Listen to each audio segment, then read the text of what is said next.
अस्सलामुअलैकुम। मेरा नाम उस्मान है और मैं यूएस की एक स्टेट में मौजूद हूँ और मैं यहाँ पर एज ए रोबोटिक्स इंजीनियर काम कर रहा हूँ। आज की इस वीडियो में हम एक बहुत ही हॉट टॉपिक के बारे में डिस्कस करने जा रहे हैं। वो ये कि यूएस गवर्नमेंट ने डिसाइड किया है कि वो 43 कंट्रीज पर वीज़ा रेस्ट्रिक्शंस लगाने जा रही है और पाकिस्तान का नाम भाई ऑरेंज लिस्ट में इंक्लूड कर दिया गया है। अब जानने की बात यह है कि जिन लोगों ने वीज़ा अप्लाई किया हुआ है, चाहे वो स्टूडेंट हो, ट्रैवल हो, वर्क हो या ग्रीन कार्ड के लिए कोशिश की है, उनके स्टेटस पे क्या असर पड़ने वाला है। और जो लोग यूएस आना चाह रहे हैं ट्रैवलिंग के लिए या कुछ भी प्लान करना चाह रहे हैं, तो उनको क्या करना चाहिए। मोस्ट इम्पॉर्टेंटली जो अभी यूएस में मौजूद है मेरी तरह, हमारी ज़िंदगी पर इससे क्या असर पड़ने वाला है। तो जो दोस्त इस चैनल पर नए हैं, जल्दी से इस चैनल को सब्सक्राइब कर दें, press the bell icon for more updates, notification on करना ना भूलिएगा। बाहर थोड़ा हवा का शोर था तो मैंने सोचा कि गाड़ी में चल के आपसे तसल्ली से बात कर लेता हूँ। सबसे पहले हम ये करते हैं कि अपना सेल्फ एनालिसिस कर लेते हैं। अगर हम अपने पाकिस्तानी की पासपोर्ट की बात करें आज के दौर में, तो हमारा जो है आज तक रैंक करता है 107 नंबर पर। और अगर हम अपने हमसाया ममालिक की बात करें इंडिया या चाइना की, तो इंडिया का रैंक आता है 85 और चाइना का 60 नंबर पर। और मज़े की बात यह है कि ये दोनों मुल्क जो हैं वो वीज़ा रिस्ट्रिक्शंस की लिस्ट में दूर दूर तक इंक्लूडेड ही नहीं है। और यूएस की अगर हम बात करें करंट वीज़ा पॉलिसीज़ की, तो वो भी कोई बहुत अच्छी नहीं है। अब अगर हमने आज के दौर में अगर ट्रैवल वीज़ा अप्लाई करना हो तो उसकी अपॉइंटमेंट आती है 1 साल बाद जाके। और अब देखो यार, जिसने मेरे जैसे ऑर्डिनरी बंदे ने अप्लाई करना है, सही है, उसने जोड़-तोड़ करके जो पैसे जमा किए होंगे 1 साल बाद, तो वो बेचारा शादियों में ही भुगता देगा या लोगों या दोस्तों में, दावतों में उड़ा देगा। तो उसके बाद उसका मूड ही चेंज हो जाएगा, ठीक है? और इसके अलावा फिर दूसरे जो वीज़ाज़ हैं, उनमें भी जो है वो कोई ख़ास जो है ना, मतलब हमारे साथ अच्छा बर्ताव नहीं किया जाता। हमारा इंटरव्यू भी थोड़ा सख्त होता है, हमारी चेकिंग भी थोड़ी सख्त होती है, हमारी जो वीज़ा रिजेक्शन रेशियो है, वो भी ज़्यादा है। और पाकिस्तान में जो अमीर हैं उनको तो फ़र्क नहीं पड़ता, उनके लिए तो दुबई भी काला शाका कू होता है, जैसा लाहौर से काला शाका कू का जो है ना डिस्टेंस है, तो उन्होंने वहाँ चले जाना होता है या उन मुल्कों का इंतखाब कर लेते हैं जहाँ पे वेटिंग टाइम कम होता है। तो खैर, बात शुरू होती है यहाँ से कि न्यूयॉर्क टाइम्स ने एक रिपोर्ट शाया की जिसमें उन्होंने बताया कि यूएस गवर्नमेंट ने एक ड्राफ्ट बनाया है 43 कंट्रीज़ का। उन्होंने इनको डिवाइड किया है 3 कैटेगरीज़ में।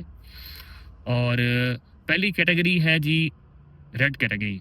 उसमें क्या है कि स्ट्रेट अवे वो बैन है, ठीक है? वो ममालिक शामिल हैं जिनको यूएस एंट्री जो है ना वो अलो ही नहीं है, कोई वीज़ा नहीं मिलेगा, ठीक है? उनमें आता है अफ़गानिस्तान, नॉर्थ कोरिया, ठीक है? उसमें भूटान है, ठीक है? उसमें फिर सीरिया है, ठीक है? ये सारे ममालिक शामिल हैं। टोटली 11 ममालिक हैं जो रेड लिस्ट में शामिल किए गए हैं। उसके बाद आ जाती है जी ऑरेंज लिस्ट। ऑरेंज लिस्ट में 10 ममालिक शामिल हैं, जिनमें से हमारा प्यारा सच्चा पाकिस्तान भी है।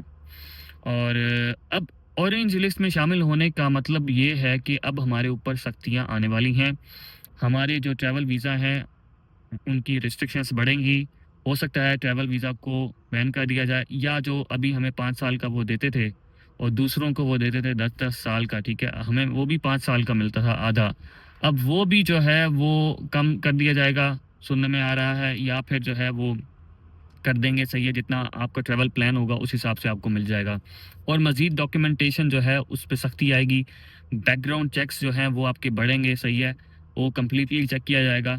अब असल में इसमें ना कुछ हमारी गलतियाँ भी हैं, क्योंकि हम भी कोई बहुत क्लियर तरीके से ना अप्लाई नहीं करते। बहुत सारे ऐसे लोग हैं, ठीक है?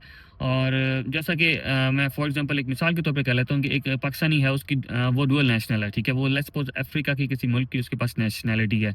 वो ऑलरेडी यूएस आया, ठीक है? उसने यहाँ पे अगर कोई गलती वगैरह की, सही है, कोई गलत काम किया, तो उसने पाकिस्तान से जाके दोबारा वीज़ा अप्लाई कर दिया, सही है? हालाँकि पहले उसने दूसरा पासपोर्ट यूज़ किया था, अब दूसरा पासपोर्ट वो यूज़ करके यहाँ पे अगर आ जाता है, तो फिर इस तरह की कुछ एक्टिविटीज़ यहाँ पे वो परफ़ॉर्म करता है, जिसकी वजह से जो है ना हमारा फिर नाम भी ख़राब होता है। तो इस तरह के बहुत सारे ऐसे काम हैं जो कि हमसे भी सरज़द हुए हैं। हमारे बहुत सारे ऐसे लोग हैं जो इल्लीगल यहाँ पर आए, ठीक है, डंकी लगा के, या फिर जो है वो डिफरेंट रूट्स को लेके, ठीक है? नॉर्मली वो ये करते हैं कि भई वो तुर्की के रूट से यूरोप एंटर हो जाओ, ठीक है? फिर वहाँ से जो है ना आप किसी तरीके से जो है ना कनाडा से होते हुए जो है ना, या फिर मेक्सिको से होते हुए आपने यूएस एंटर हो जाना है इल्लीगल। तो वो इल्लीगल इमिग्रेंट्स का भी इशू है। और इसके अलावा जो मेन चीज़ भई आजकल के दौर में मैटर करती है, वो है इकोनॉमिकली आपका स्ट्रॉन्ग होना, सही है? अब चाइना और इंडिया का जो यूएस में अपॉइंटमेंट टाइम है वो भी बहुत ज़्यादा है, वो मे बी हमसे ज़्यादा हो। चाइना का तो खैर कम है, इंडिया का तो हमसे भी ज़्यादा है। तो लेकिन उनकी इकोनॉमी अच्छी है तो उनके ऊपर वो सख्तियाँ नहीं आती। तो अब इन सूरत हाल में हम मज़ीद बात करेंगे कि किस तरीके से हम इसको ओवरकम कर सकते हैं, ताकि जो है ना हमारे जो है ना वो सख्तियाँ कम से कम हों। अब थर्ड कैटेगरी के बारे में बात कर लेते हैं, वो है जी येलो कैटेगरी। अब उसमें 22 मुल्क आते हैं, और उसमें आपको जान के हैरानगी होगी कि जिसको हम क्रिकेट में मतलब आहने हाथों से लेते हैं, जिम्बाब्वे, वो है जी येलो लिस्ट में, और हम हैं जी ऑरेंज लिस्ट में। और येलो लिस्ट को भाई उन्होंने 60 दिनों की वार्निंग देनी है और कहना है कि अच्छे बच्चों की तरह ये चंद हमारे मुतालबात हैं, ये पूरे कर लो, और उन्होंने कर देने हैं। जिन्होंने कर दिए उनको जो है ना वो येलो लिस्ट से हटा देंगे, वरना उनको उठा के दोबारा ऑरेंज में हमारे साथ मिला देंगे।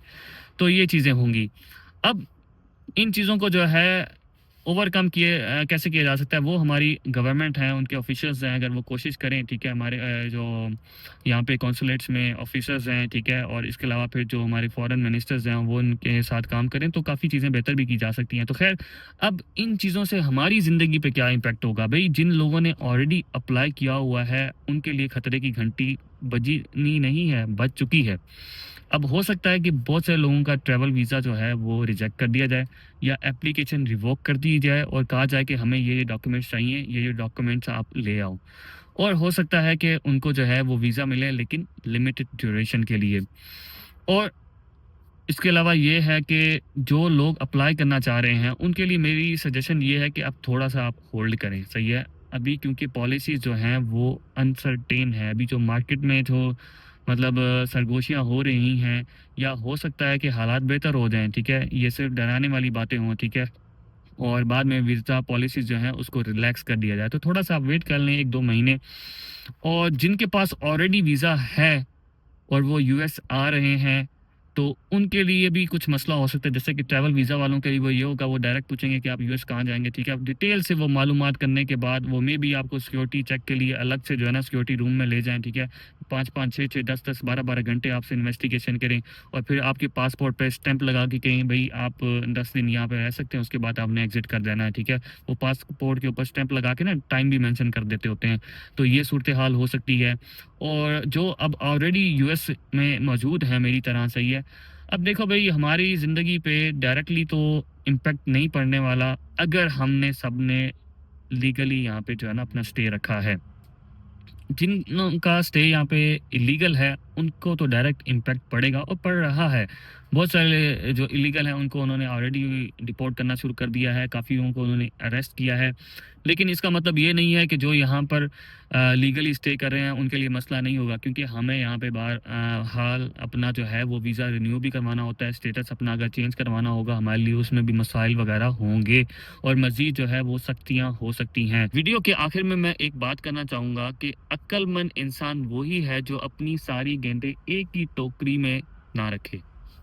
अगर तो आपने अपनी सारी उम्मीदें सिर्फ इस बात से बांधी थी मैं कि किस तरीके से अमेरिका पहुंच जाऊं, किसी तरीके से मैं वहां पर जाके स्टूडेंट लाइफ शुरू कर लूं, चाहे मैंने जितना मर्जी लोन लिया हो, या मैं अपनी सारी जायदादें बेच के मैं अमेरिका में जाके ग्रीन कार्ड लेकर सेटल हो जाऊं, तो ज़रूरी नहीं है कि आपके यहाँ पे आने से आपकी कामयाबी की ज़मानत होगी। मतलब ये नहीं है कि कोई गारंटी नहीं है कि यहाँ पे आने वाले सारे लोग कामयाब होते हैं। बहुत सारी ऐसी स्टोरीज़ हैं भई, लोग डिसहार्ट होके वापस चले जाते हैं, और कुछ लोग इस बात से वापस नहीं जा पाते क्योंकि पीछे कुछ होता नहीं है। यहाँ पे उनकी नस्लें भी तबाह हो जाती हैं, सही है। अगर आप परसेंटेज निकालें ना, तो मुझे नहीं लगता कि 100 के 100% लोग यहाँ पे खुश होंगे। बहुत सारे लोग इस बात से डिसअपॉइंट हो जाते हैं कि बैक में हमारे वहाँ पे मुल्क में हमारा कल्चर क्या था, यहाँ पे आके हम किस कल्चर में आबाद हो गए। बच्चे उनको नहीं पूछते हैं, ठीक है।